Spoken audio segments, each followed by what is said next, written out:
नमस्कार। अ, अभी रिसेंटली चांदनी चौक में नारे लगे एक सो कॉल्ड शांतिपूर्ण प्रोटेस्ट में कि जो जमीन सरकारी है वो जमीन हमारी है। कुछ अटपटे लग रहे हैं आपको ये नारे सुनने में कानों में कि जो जमीन सरकारी है वो जी हमारी है। और ये एक शांतिपूर्ण प्रोटेस्ट में लगाए गए नारे हैं, ओपनली पुलिस की प्रेजेंस में। तो पूरा मामला क्या है मैं आपको समझाती हूँ। चांदनी चौक एरिया जो हम सब जानते हैं दिल्ली जैसे शहर का बहुत ही कंजस्टेड एरिया है, जहाँ पर शायद पैदल चलना भी मुश्किल है। फोर व्हीलर ले जाने की तो आप सोच भी नहीं सकते। सरकार ने मेट्रो वहाँ सबसे पहले चलवाई थी क्योंकि वहाँ पर बिल्कुल सड़कों पे जगह ही नहीं है कि आप कोई ट्रैफिक लेकर जा सके। ऐसा क्यों है? क्योंकि वहाँ पर एक जामा मस्जिद है जो कि बहुत ही पुरानी हमारे देश की एक सांस्कृतिक धरोहर है। जामा मस्जिद को हम अपनी सांस्कृतिक धरोहर मानते हैं। उस जामा मस्जिद के आसपास के इलाके में इतना सारा इलीगल इंक्रोचमेंट हो रखा है, इतने सारे लोग ने दुकानें अपनी आगे तक बढ़ा ली हैं। दुकानों के आगे फिर जिसको जगह मिली, जहाँ जगह मिली वहाँ एक चादर बिछाई और सामान बेचना शुरू कर दिया। किसी ने कुछ भी कहीं भी कोई ठेल लगा दिया, मतलब वहाँ पे खड़े होने की भी जगह नहीं होती। तो कई सारे मामले इसमें केस कोर्ट में चल रहे थे, कई सारी पीआईएल्स फाइल की गई थी।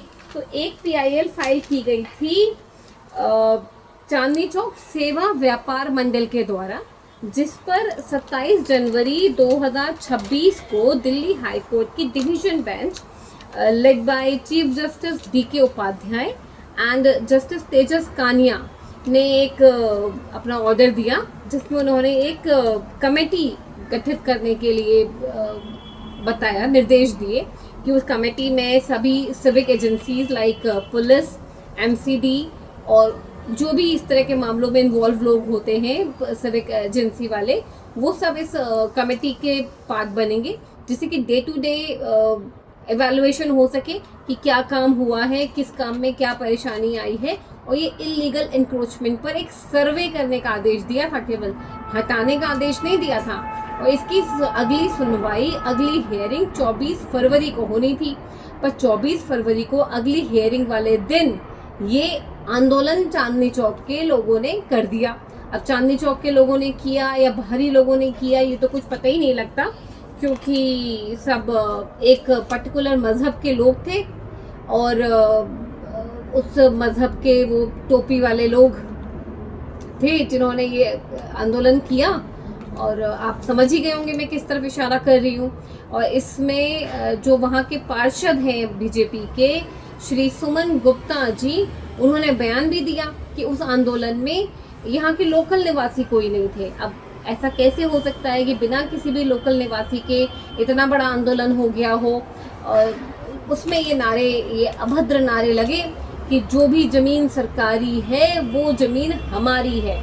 तो मतलब सोचिए कितना इन लोगों की कैसी कलुषित मानसिकता है इन लोगों की कि हाई कोर्ट के ऑर्डर के अगेंस्ट में आके ये लोग आंदोलन कर सकते हैं और इतना खुला कह सकते हैं कि जो भी जमीन सरकारी है वो जमीन हमारी है।